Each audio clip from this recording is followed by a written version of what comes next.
April 2, 2011 இந்த நாள் எந்த இந்தியராலும் மறக்கவே முடியாது. 2011 ஓடிஐ உலகக்கோப்பை இறுதி போட்டி அன்னைக்குதான் நடைபெற்றுச்சு. இந்தியா மற்றும் இலங்கை இரண்டு அணிகளுக்கும் ஓடிஐ வேர்ல்டு கப்ல அவங்க தகுதி பெற்ற மூன்றாவது இறுதி போட்டி அது. இந்தியா 1983க்கு பிறகாகவும் இலங்கை 1996க்கு பிறகாகவும் உலகக்கோப்பையை கைப்பற்றணுங்கிற லட்சியத்தோட களமிறங்கினாங்க. மும்பை வான்கடே மைதானத்துல நடந்த இந்த போட்டியின் டாஸின் போது கேட்ட சத்தத்துல இலங்கை அணி கேப்டன் சங்ககாரா என்ன சொன்னார்னு சரியா கேட்காததால 2 முறை அணிக்கு டாஸ் போடப்பட்டுச்சு. இதுல டாஸ் ஜெயிச்ச சங்கா முதல்ல பேட்டிங் செய்ய முடிவு பண்ணாரு. இந்த ஆட்டத்தோட முதல் 12 ஓவர்கள் இந்திய அணி பவுலர்கள் ரொம்ப கண்ட்ரோலா வீசி இருந்தாங்க. குறிப்பா ஜாகிர் கான் அவரோட முதல் 5 ஓவர்கள்ல வெறும் 8 ரன்களை மட்டுமே விட்டு கொடுத்து 3 மெய்டன்களை வீசி உபுல் தரங்கா விக்கெட்டையும் வீழ்த்தி இருந்தாரு. ஆனா 12வது ஓவருக்கு பிறகு இலங்கை அணி கொஞ்சம் கொஞ்சமா இன்னிங்ஸ் பில்ட் பண்ண ஆரம்பிச்சாங்க. கேப்டன் சங்ககாரா 48 ரன்கள், தில்ஷன் 33 ரன்கள், மஹேலா ஜெயவர்தனே 103 ரன்கள், திசாரா பெரேரா வெறும் 9 பால் 22 ரன். 50 ஓவர்கள் 6 விக்கெட்டுகளை இழந்து 274 ரன்களை எடுத்திருந்தாங்க இலங்கை. அப்போ வான்கடையில இது ரொம்பவே பெரிய ஸ்கோர். இந்த ரன்களை சேஸ் பண்ண களமிறங்கின இந்திய அணிக்கு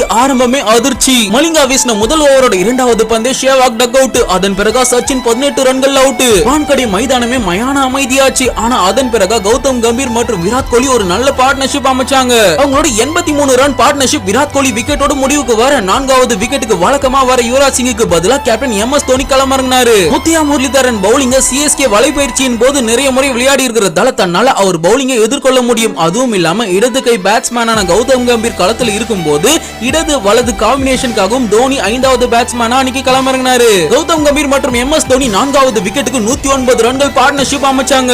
செஞ்சுரி அடிப்பார்னு எதிர்பார்த்த கௌதம் கம்பீர் 97 ரன்கள் அவுட் ஆனாரு. ஆரம்பத்துல பொறுமையா ஆடிக்கிட்டு இருந்த எம்.எஸ். தோனி கடைசி கட்டத்துல ரொம்ப அதிரடியா ஆட தொடங்கினாரு. 48.2வது ஓவர்ல குலசேகரா வீசின பந்த சிக்ஸருக்கு அடிச்சு அந்த மேட்சை முடிச்சாரு எம்.எஸ். தோனி. 6 விக்கெட் வித்தியாசத்தில் 2011 உலக கோப்பை இறுதி போட்டியை வென்றாங்க இந்திய அணி. Captain MS. தோனி 79 பந்துகள்ல 91 ரன்களோடும் யுவராஜ் சிங் 21 ரன்களோடும் ஆட்டமிழக்காம இருந்தாங்க. 28 வருடங்களுக்கு பிறகு ஓடிஐ உலக கோப்பையை வென்றாங்க இந்திய அணி.